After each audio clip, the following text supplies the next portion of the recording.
Hi there and welcome to my YouTube channel. Today a shorter video.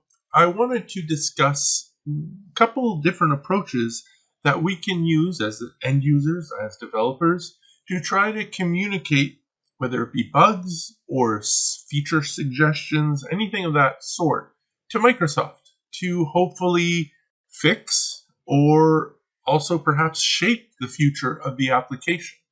You know, we are the best people, best placed to know what we need out of the application. Don't get me wrong, these dev teams are brilliant. They know their products. But in a lot of cases, we have the real world experience. We, especially as developers, dealing with hundreds, if not thousands of clients, know what we need out of the product. And sometimes communicating that, in an effective way to Microsoft can lead to changes in the product over the long run.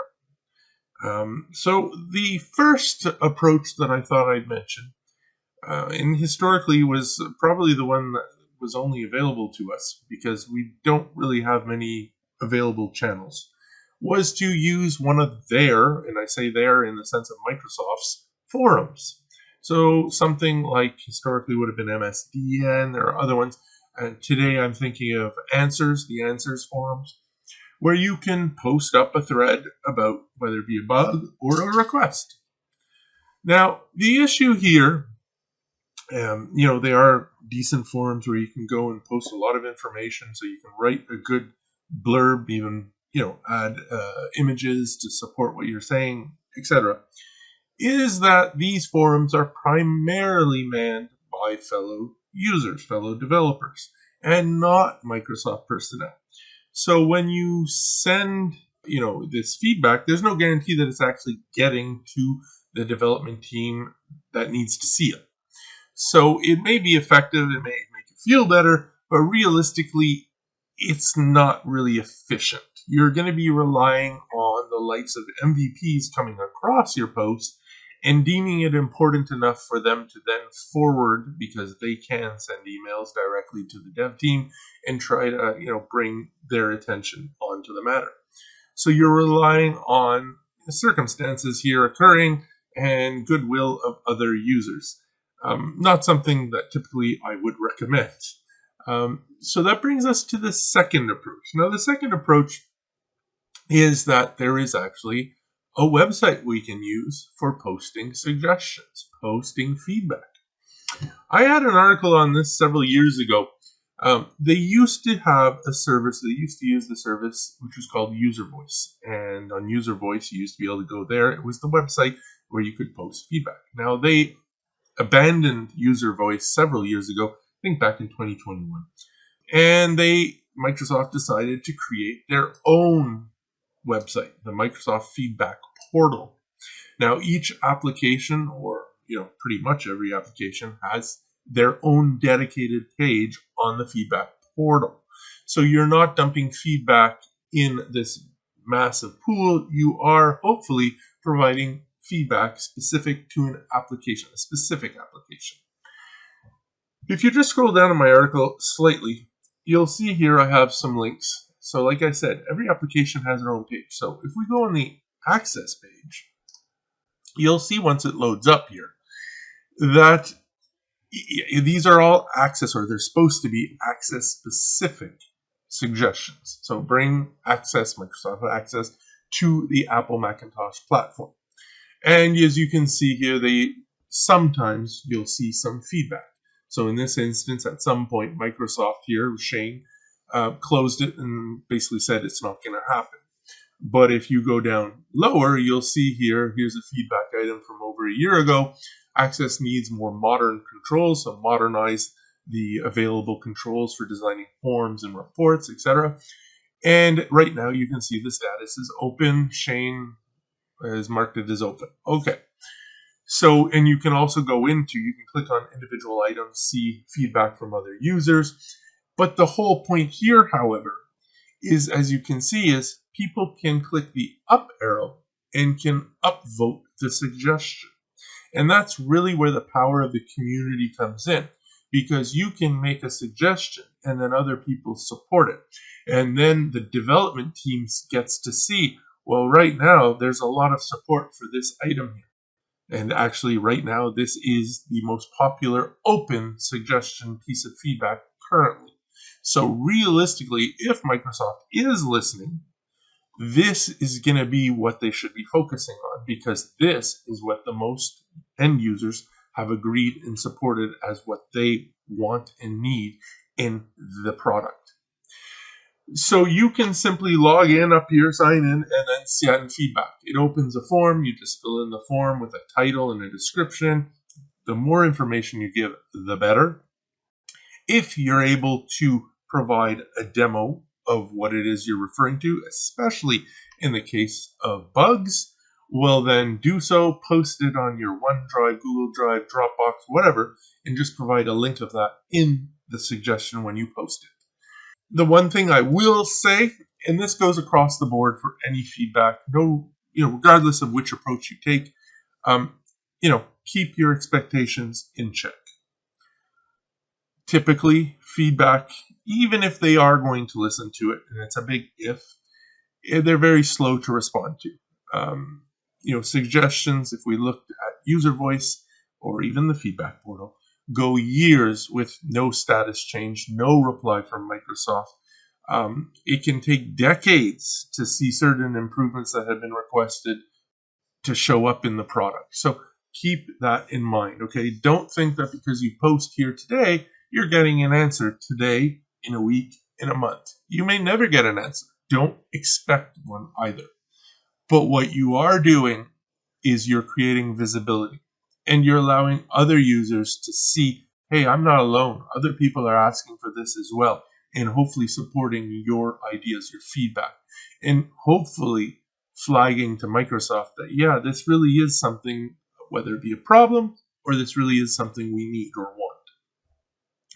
So it's important to support existing items. So when I say that is, if you've got a suggestion or a bug that you want to post here, first go up to the top and perform a search to see if a similar idea doesn't already exist. Because if you go and create another one, well, then you're going to be splitting the vote, diluting that importance of the suggestion. So you're much better if the idea already is out there to support the existing idea rather than creating a new one. Because if 10 people create the exact same one and people vote here and there, and you end up that it's not effective, okay? And now Microsoft, they're not managing this exceptionally well. Will they combine those 10 different suggestions even though they're the same one? Are they going to combine them together? Are they going to be able to adjust the vote tally? I'm not sure they can. So I'm just saying, take a second, perform a search. If you don't find one that's similar to what you're wanting, well then create one. Go ahead, send feedback. The button's there, use it. But if you find one that is similar to what you're asking, go and support that one instead. Feel free to drop a comment in it if you have more information to provide, but support it. Just upvote it. All you have to do is click this little up button here to add your support to any individual item that's already listed here. The other thing I wanted to just flag, obviously there's different ones here. Now, on my page, I just put the 5 most common programs that are used. But if you're on any page, it doesn't make a difference which one, Excel, Outlook, if you just go back here to the home page, this is the main feedback portal page. And I love how it's still in preview like 4 years later. But as you can see, there are tons of programs here. So you think of a Microsoft program, you're most probably going to find a feedback page. So like I said, SharePoint, OneNote, OneDrive, they're all here. And you just go through it or come up to the top and perform a search, find the application that you're interested in providing feedback about, flagging bugs about, whatever, and post. Okay, go into that specific one, Microsoft Edge, and just send feedback. Or if you want, go through the listings of programs you use a lot, just go through them a little bit and see if any of these ideas you agree with, and if you did, just upvote it to add your support. That's the only way things will ever move forward. Okay, enough chit-chat about the website here.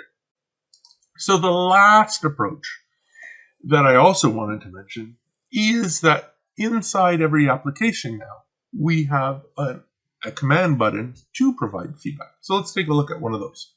It's the same in every single application. I'll just start up Excel, I'll start up Word. Okay, but you're going to see it's pretty much common. They finally standardized this.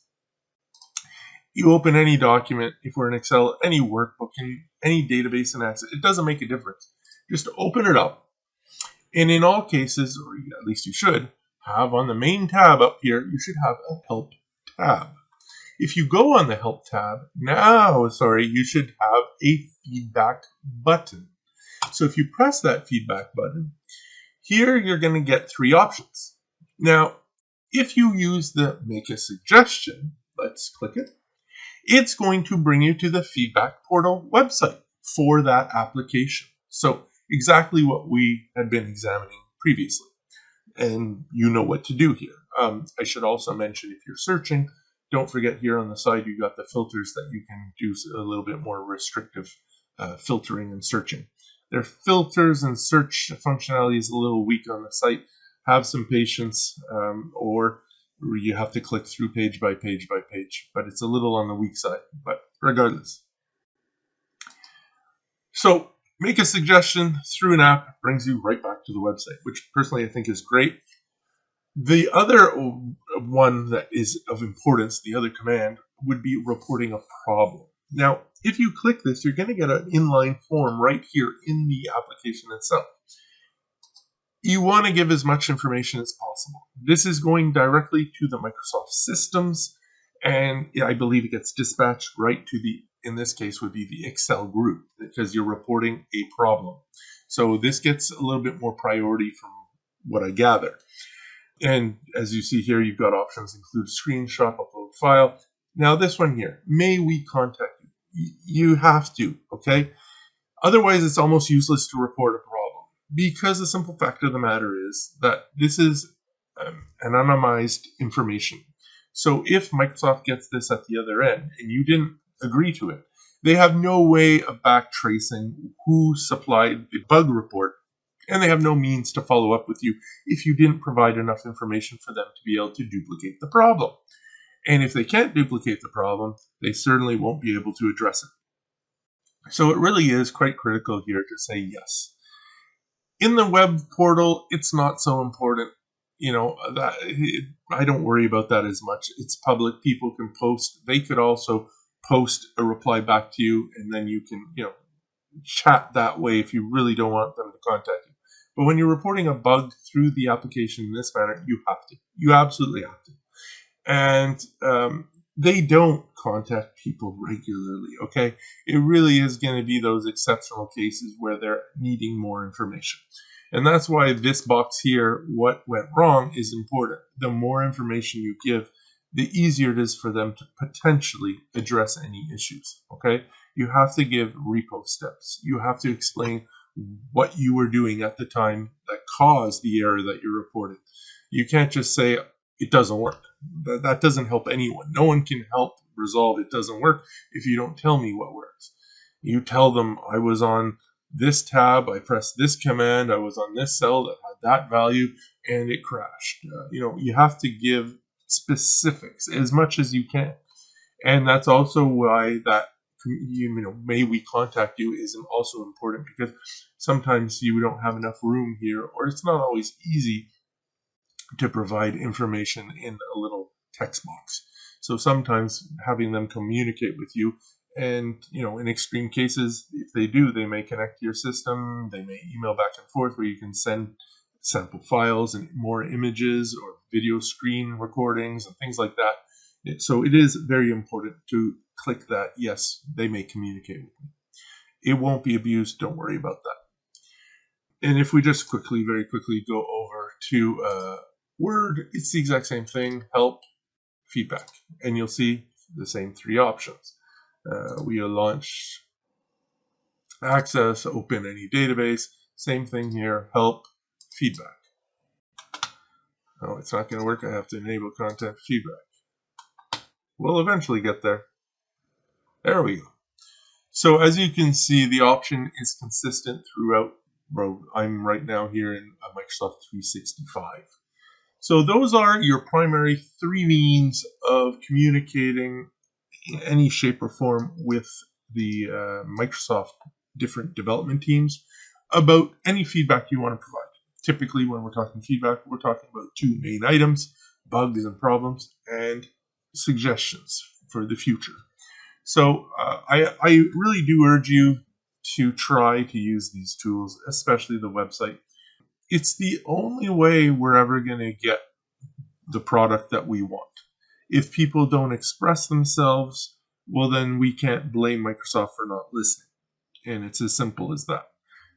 They do the best they can with the information they have. And if we don't provide them more information to say, well, this is what we actually want, well, then we have no one to blame but ourselves for that never becoming a reality. Yeah, I did recently an actual review of the feedback portal, and it wasn't the best. I won't lie to you. I just did this a couple days ago, and the numbers are pretty bad. Okay, 80% of what is currently on that feedback portal website, and I'm talking about access here. Okay, 80% of it is garbage. It's spam. It's unrelated information that has nothing to do with the actual Access, Microsoft Access databases. So that left only 179 actual actionable items for Microsoft to look at. And then if you go through it a little bit more, you end up finding that they've only actually done 5 items in, I'm not quite sure, 3-4 years, I believe. And all of those items are simply bug fixes for the new modern web browser. So yeah, I argue and I explain. I truly don't believe they're listening. But that's why I think it's even more important that everyone gives a push on this website, gives a push on supporting items, and putting in their own suggestions for other people to support.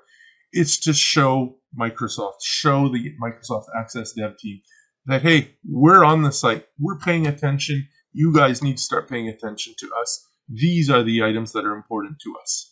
Okay, and that's why I know this is a negative article, and I know I'm going to get blasted. I have several MVPs are not going to be happy that I'm pointing out flaws again in Microsoft Access, but this is reality. This is the real world. This is what we have, and this is why we need to come together, and we need to start showing to Microsoft that this is something of value to the community, and we want it to be handled properly, which means maintain, delete those 600 plus garbage posts. Let's make this a tool that is worth using, both for us and for Microsoft.